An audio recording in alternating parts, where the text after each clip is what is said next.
મંદિરમાં જઈએ ત્યારે ભગવાનને ખબર છે સાષ્ટાંગ દંડવત પ્રણામ કરીએ છીએ, સાષ્ટાંગ દંડવત પ્રણામ કરીએ છીએ.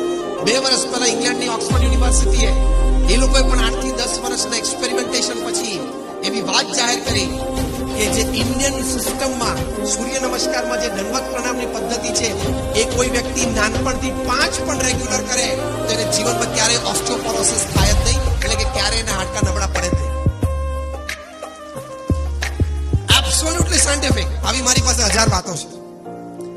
એટલે નાસ્તિકપણું જીવનમાં ન રાખો. ભગવાન ક્યાં છે ને કોણે જોયા છે ને એ બધું નાસ્તિકપણું ન રાખો. You walk by faith. લૌકિક માર્ગ એવો છે કે you first see and then believe. અધ્યાત્મ માર્ગ એવો છે first believe and then see. Simple. એ માર્ગ જ જુદો છે, તો એ માર્ગ પ્રમાણે ચાલવાનું. તો થોડી શ્રદ્ધા રાખવી.